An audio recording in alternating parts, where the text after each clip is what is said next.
Hello, welcome to today's webinar on growth shares. Hope you can all hear me okay, and I'm just going to leave it 30 seconds until I start the webinar, just to make sure everyone can see the screen and hear my voice, and I'll just make sure there aren't any questions or anything about the quality of the feed you're getting. So about 30 seconds, I'll start.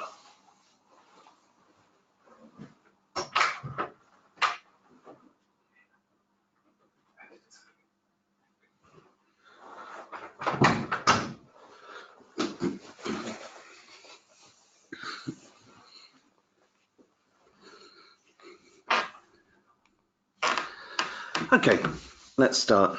So the focus of this webinar is about taking a different approach to growth shares and really focusing on the power dynamics between the holders of growth shares, the board of directors of the company, and shareholders. So I know recently there have been a lot of questions and a lot of debate about the valuation of growth shares and a sense that HMRC might be tightening up on valuation approaches. And I think I'm concerned about those discussions just because it focuses so much on the tax and the mathematics. And I think that kind of focus is always going to go wrong because it doesn't put the commercial bargaining positions of the different parties at the forefront. And if that isn't at the forefront, then there isn't that commercial justification. There isn't the policy justification for allowing growth shares to continue as they are. And so eventually an approach that just focuses on the maths is going to go wrong.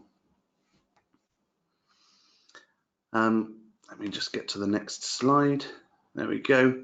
So the presentation, including questions, is aimed to last about 30 minutes.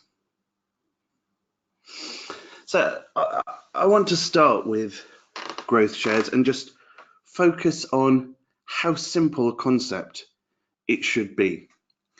And that is that it's just a slice of growth in the company value. So you might say a company is worth 5 million today and the growth shares are going to be 10% of the growth in value of that company.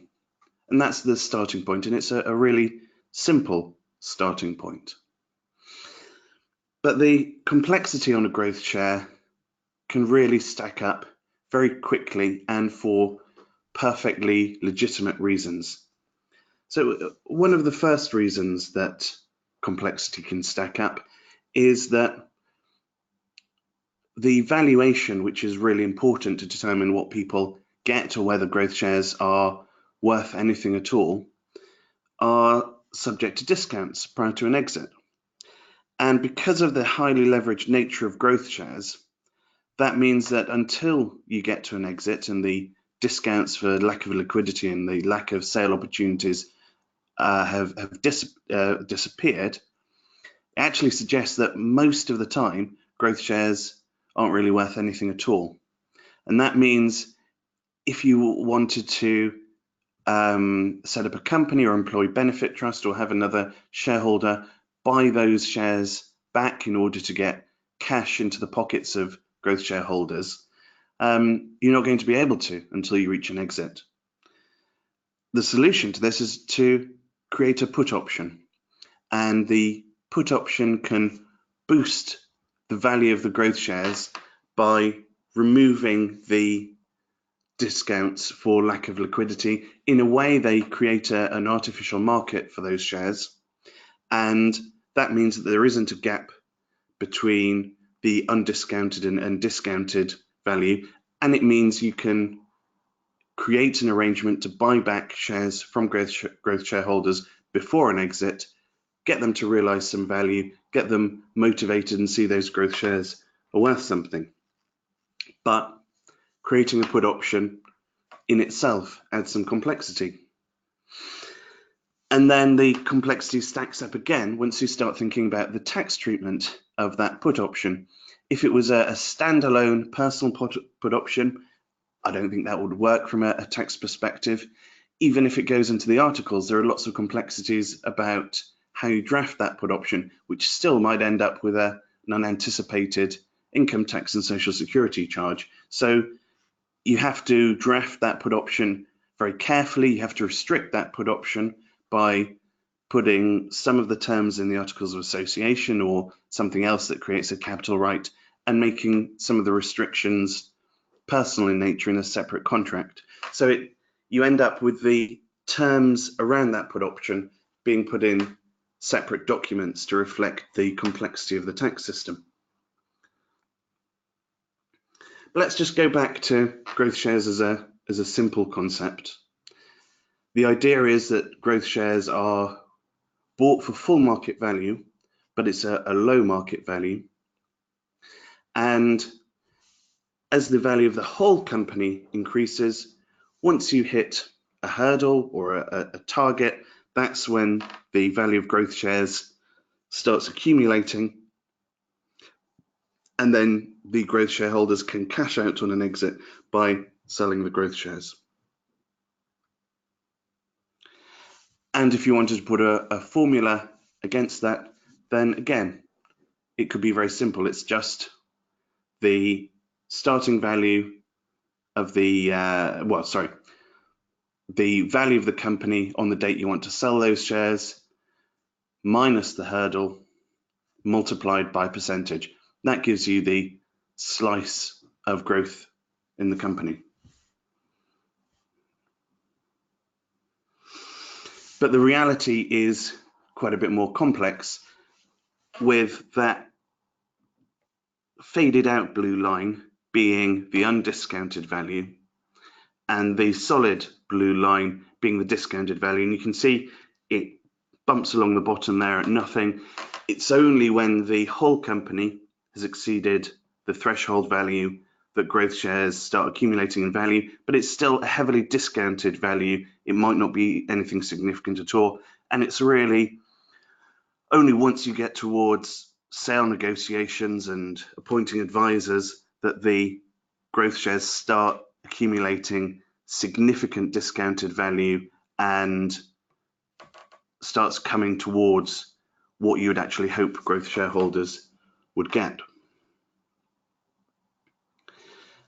And so the problem is, if you try and reward growth shareholders according to that simple formula, the difference in values is going to be a purchase of shares for an overvalue, and the value of that overvalue is going to be treated as an income tax and as if it was a bonus subject to income tax and national insurance contributions.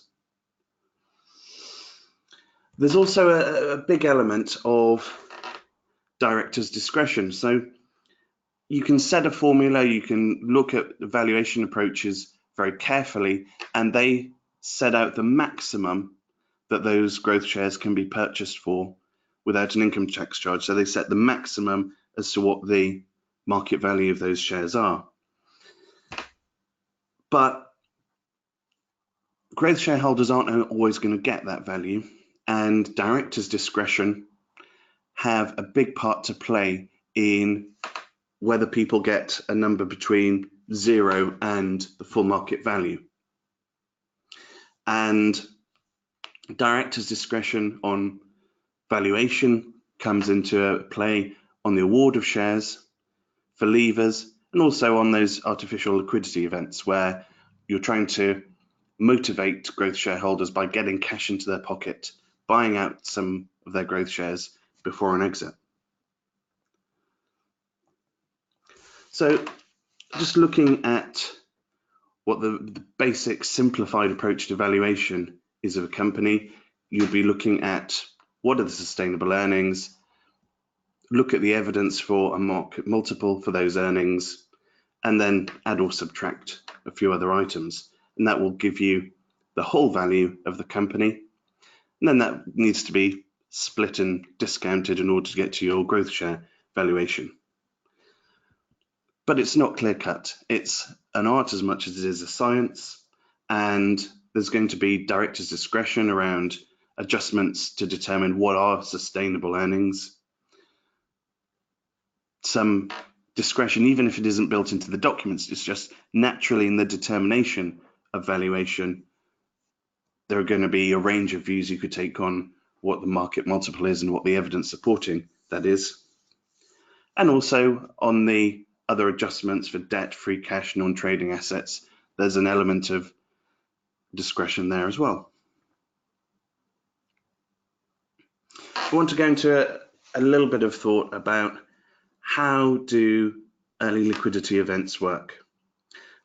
And the reason I think early liquidity events are a good thing is that you get a lot of cynicism about share schemes. Lots of people have taken part in share schemes and got nothing out of them. And probably over the past 10 years, investors' timeline for an expected exit has increased from 3 to 5 years to 5 to 8 years. And if you're coming in at the start of a new business strategy and an exit event looks about 8 years away, that is a long, long time. And I think people just aren't going to be motivated, realistically. I think early liquidity events where they come in and they're not going to buy out all of someone's growth shares, but just a small proportion so that people are realizing cash through the life and execution of that business strategy towards an exit, is really valuable in making sure that people are motivated by growth shares. So the way it needs to work, as I said before, is that you need to have a put option in order to close the gap between the discounted and undiscounted value of those growth shares. And so you start off with that put option, and that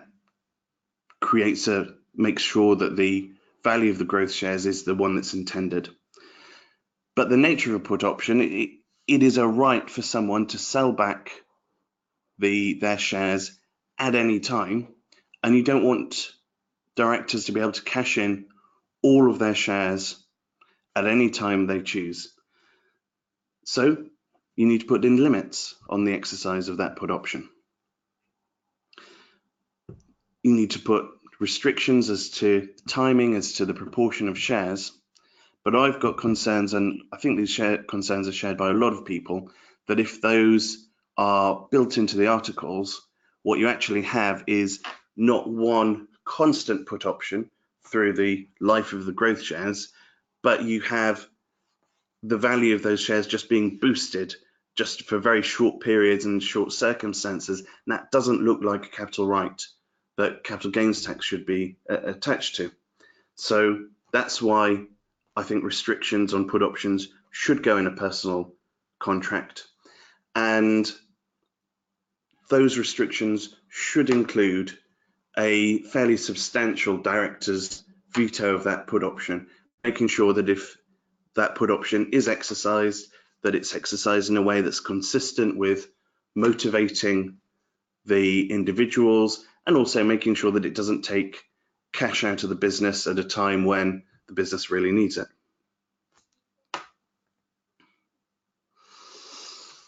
There are a few areas where, well, quite a lot of areas where discretion, director's discretion, can affect the outcome for a growth shareholder, not just connected to valuation. So the big one is setting the initial hurdle on growth shares. There is setting when the employer can exercise a call option to buy back those shares. There's discretion as to whether the company seeks out third-party sales and goes through the process. There are categorization for levers, whether you fire someone, the terms on which you fire someone, which will affect how they are categorized as a good or bad lever, and also that discretion to block the use of an employee's put option. And you can cover off to a certain extent some of these issues. You could nail everything down very, very tightly in all the documents. On any disagreement, you could have a right to escalation to a third-party expert. Or you could accept broad discretions. You could accept that everything can't be nailed down perfectly. And this is really the focus of this webinar, is that I don't think you can nail everything down in a contract in the terms of the growth shares. It requires a level of crystal ball gazing that I've never actually seen work out well.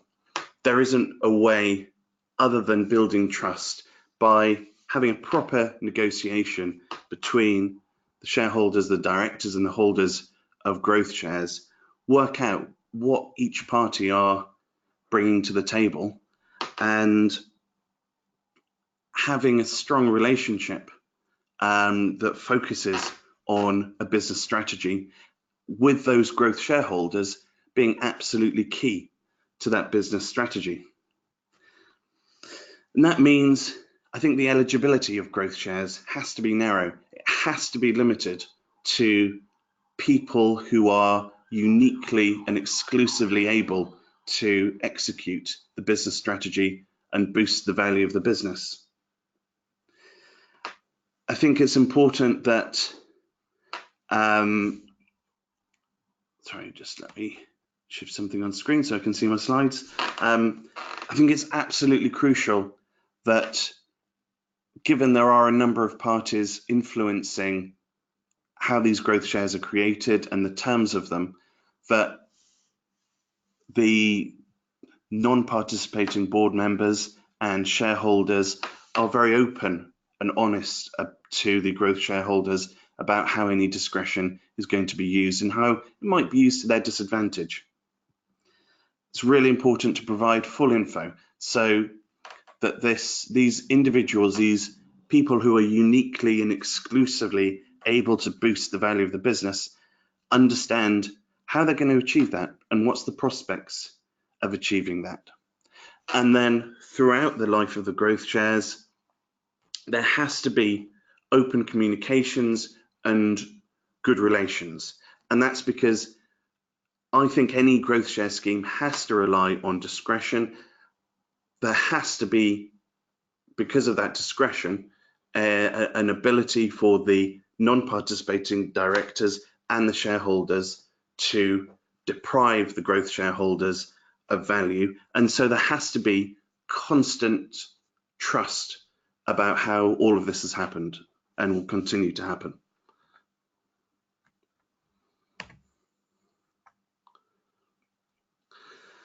So to sum up, I think the extent to which a growth shareholder receives cash under a growth share plan effectively is at the mercy of directors' discretion. I think it's impossible to restrict directors' discretion in a way that foresees all event, at least without destroying the value and the hope value and motivation of the growth shares. And so the only solution is to accept there is going to be discretion, accept that trust needs to be a two-way street, and that trust needs to be built and maintained throughout the life of growth shares, from the start all the way up to an exit.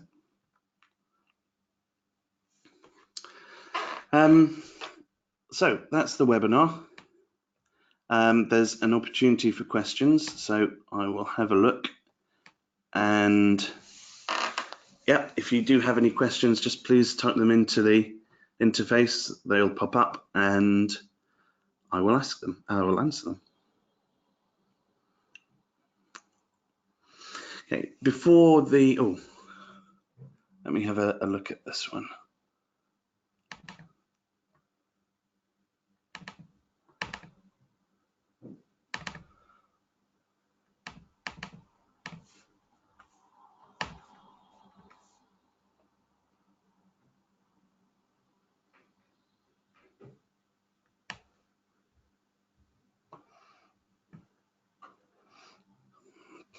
Okay,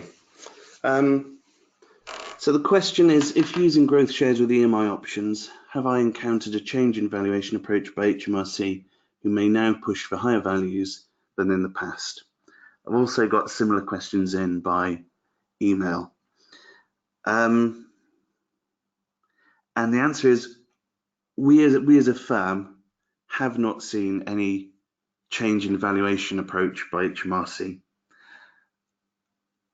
That said, I think we've always been really consistent in our valuation approach. And what I suspect has happened is that the market for growth shares has exploded over the past 5 years, and there are lots of advisors who have taken more aggressive approaches to valuation, and it's really down to that explosion in the market for growth shares and a wider range of approaches to valuation. It's that's being reined in by HMRC. If you were doing growth share valuations 10 years ago, or maybe even 5 years ago, the standard market practice from that time ago is continuing. And I think it's got to be a cautious one. It's got to be one that is led by the commercials underlying the growth share scheme, and whatever the end result is on the valuation, I think that needs to be the value that gets submitted to HMRC. So our approach is, we look at an earnings multiple, we consider dividend yield, we consider discounted cash flow, we just consider the transactions in shares, and we also look at the balance sheet. And we do a liquidation valuation as well. So we take all of those things into account. And that quite often means that some growth share schemes aren't feasible, or they are quite expensive. Sometimes we do get a nominal valuation, and that's always what we submit to HMRC. It's just look at the commercials first, have our standard valuation process, and then whatever the outcome of that valuation process is, that's what we submit to HMRC. And we haven't in a long time got any pushback on our valuations that take that approach. We do a huge number of EMI valuations. We sometimes do get questions from HMRC, so they are absolutely paying attention to these valuations. They ask for clarifications where there are complicated rights in the articles, when there are complicated corporate structures. We absolutely are getting the questions that indicate HMRC are doing a thorough job on this. I just think if you respect HMRC and have done a thorough, cautious and honest approach to valuation, I think it's very unlikely that you're going to come unstuck. I think there's a larger thing about the circumstances in which growth shares are used. And I personally, and I think RM2 are probably the same as this, is that growth shares aren't appropriate for all companies in all situations. There are hallmarks of when growth shares are appropriate, and it really is about a difference in view on value. It's where the value is uncertain, and there are a number of individuals who could transform the value of the company due to their own expertise. Excuse me, I'm just going to cough. And a growth share scheme should be about motivating those unique individuals to bring their unique talents to the table to transform the company. And that difference in valuation of what is the company worth now, assuming that these people don't bring their unique talents to the table, and then how could it be transformed if they do? And it's that bargaining position. It's that by giving growth shares, the company is going to give a motivation to transform the value. And that's really legally significant, because there's a line of case law that say when you've got that special type of investor who is going to bring something unique to the table, they are not the hypothetical purchaser that you look for when doing a tax valuation. And so the fact that they might be prepared to pay a premium, that those growth shares might be worth substantial value, shouldn't be taken into account in the valuation of those shares for tax purposes. So that's really the solid foundation for the valuation of growth shares depends on there being some unique aspect to the situation. So we've got another question.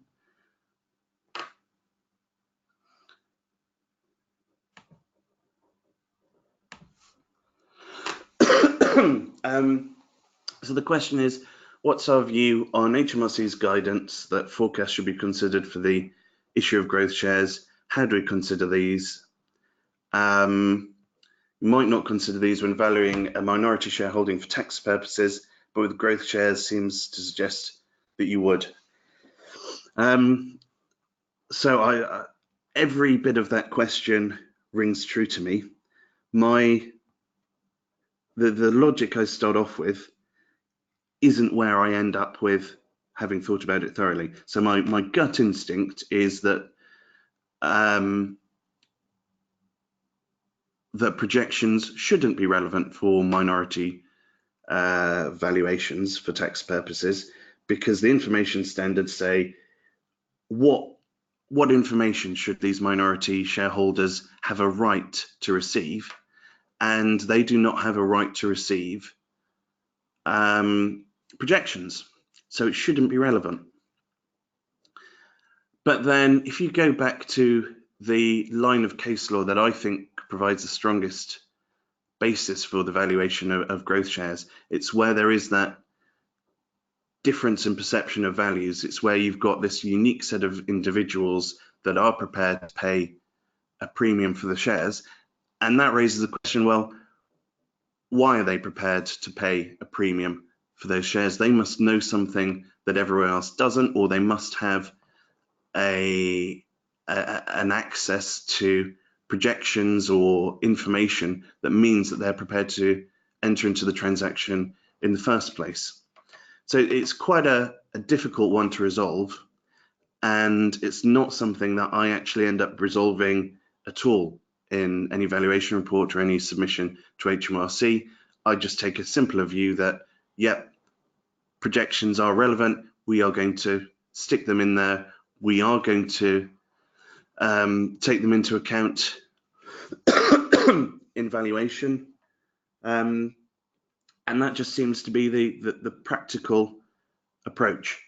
I've got sympathy with the argument that they shouldn't be taken into account, but I think once you have a deeper think about the case law of on the information standards and special or unique investors, I don't think it's clear cut. And so in order to be cautious, I would absolutely take into account projections.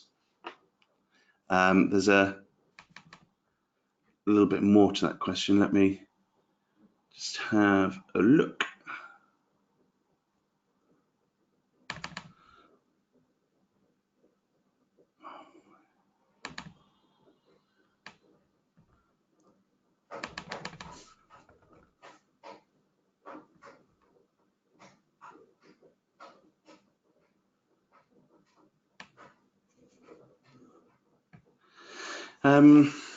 So the next bit to the question is, would I do some sort of discounted cash flow analysis?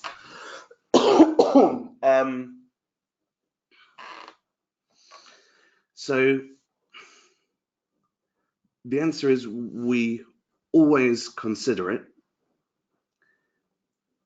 It doesn't normally end up feeding into the end result, because we've got different arguments for justifying that. But it's around proportionality and market evidence for the valuation.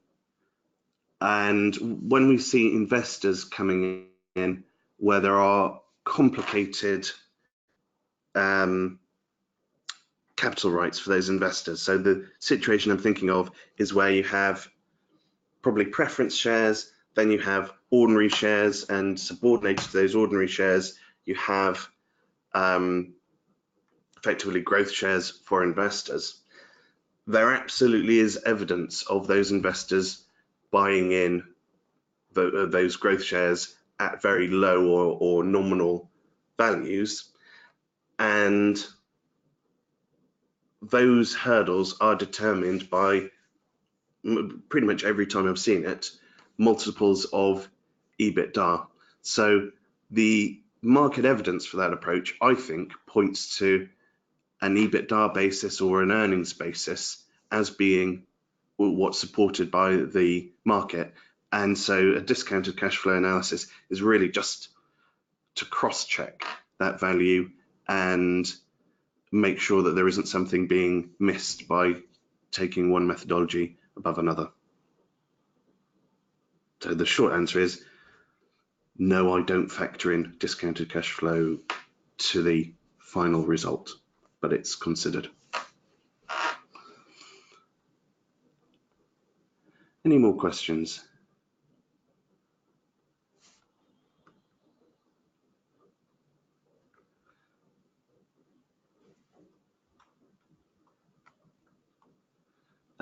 Okay. So this question, are you saying by implication that growth shares are not as good for the recipient as other types of company share they could be offered? Depends on the rights attaching to the share, simple as that. I think it's a question of modelling outcomes, and absolutely the principle is if you just had growth shares and you had ordinary shares over the same percentage, it's almost a simple answer of you're always going to get more value from an ordinary share than a growth share, because it's effectively a right to a split of an ordinary share, not the whole thing.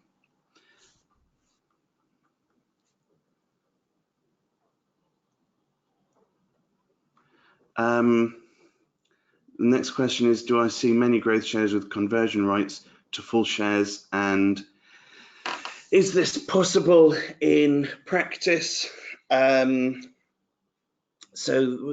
the thing I see in practice is a fairly generic clause that says something along the lines of, if it comes to a sale, there is some ability of the company to force shareholders to swap different types of share for an ordinary share or a number of ordinary shares of the same value. Probably getting the tax right on that is a bit more complicated than I can go into here, but it's very common, and it's not particularly attached closely to growth shares. I would be really concerned about doing something more specific for growth shares than that, just because of the convertible securities regime. And if you were going to do it, I think you'd have to do it really, really carefully and have a good think about where all the rights go, and go into the case law on the difference between capital rights and personal rights. So short answer is, I don't really see growth shares with conversion rights. And is this possible in practice? Yes, but only if you're being very, very cautious.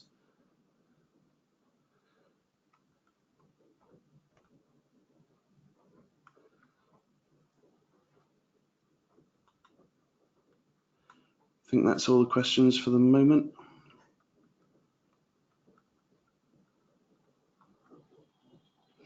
Okay, not getting any more questions through, so I'll leave it there.